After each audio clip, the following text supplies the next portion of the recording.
সবাই চায় সবার ছেলে মেয়েদেরকে ভালো রাখতে, ছেলে মেয়েদের মুখে হাসি ফোটাতে। আমিও তার ব্যতিক্রম না। আমিও আমার ছেলে মেয়েদের জন্য অনেক ত্যাগ স্বীকার করেছি, অনেক শখ আহ্লাদ বিসর্জন দিয়েছি।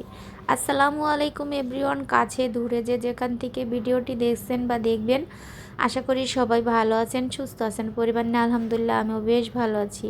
রুই মাছগুলো ভেজে নিচ্ছি, টমেটো দিয়ে ভুনা করব। পাশের চুলাতে তরকারিটাও বসিয়ে দিয়েছি। তো আজকে একটা কথা তোমাদের সাথে শেয়ার করি আমার ভাইয়ার আপুরা। এটা কিন্তু আমার রোজার মাসের ভিডিও। তো আমি আজকে অনেক দিন রোজার মাসের ভিডিও শেয়ার করতে পারি নাই। তো এই ভিডিওগুলো আমি আজকে রোজা কবে গেছে এইগুলাই আজকে এখন শেয়ার করি, কারণ একটাই ফোন নষ্ট ছিল।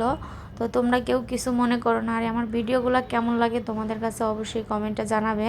আর আমার ভিডিওতে একদমই লাইক সাবস্ক্রাইবার ভিউজ কিছুই নাই, উল্টা কেটে নাই ওয়াচ টাইম সাবস্ক্রাইবার। কেন এটা হয় আমার সাথে? তোমাদের কারো যদি জানা থাকে অবশ্যই আমাকে কমেন্টে জানাবেন। আর আমার যারা নতুন বন্ধু আছেন তারা আমার ভিডিও যদি ভালো লাগে প্লিজ আমার চ্যানেলটা সাবস্ক্রাইব করে আমার পাশে থাকবেন।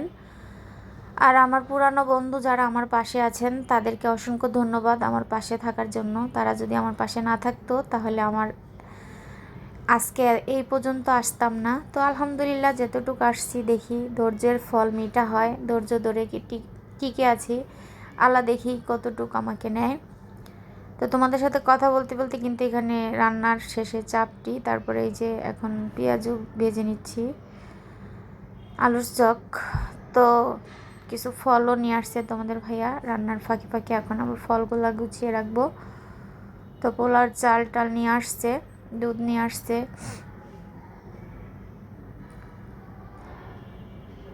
তো ফলগুলো আমি আনলেই সাথে সাথে ধুয়ে রেখে দিই। আর পেঁপে আনছিল কালকে সবজি খাওয়ার জন্য, কেটে দেখি এটা একদম পেকে গেছে। তো কেমন যেন ভিতরে পাকাটা একটু ভালো লাগতেছিল না। তো সবজিগুলো এখন রেখে দিব গুছিয়ে, কারণ রান্না করে নিয়েছি। আর এই যে রাতের জন্য আবার আমার ছেলেটা মাছ পছন্দ করে না, তো যেহেতু রোজা রাখে তো ওর জন্য একটু মুরগিও রান্না করে নিচ্ছি।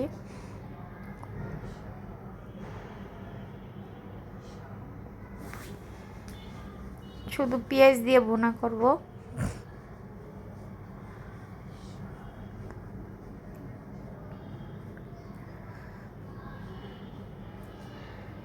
রোজা রেখে দেখা যায় রান্না বান্না করতে অনেক খারাপ লাগে, তারপরও আমি ইফতারের পরে রান্না একদমই করতে চাই না। মাঝে মাঝে ইফতারের পর হয়ে যায়, সব সময় ইফতারের আগেই আমি দেখা যায় জোহরের নামাজ শেষ করে তারপরে রান্না বান্না শুরু করি।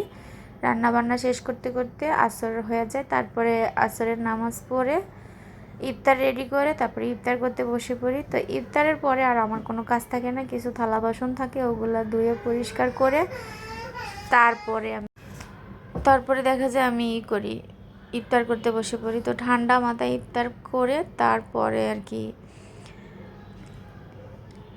নামাজ পড়ি তারাবি। তো আলুর চপ পেঁয়াজু ভেজে নিয়েছি, তোমাদের ভাইয়ের জন্য রুটি বানিয়েছি।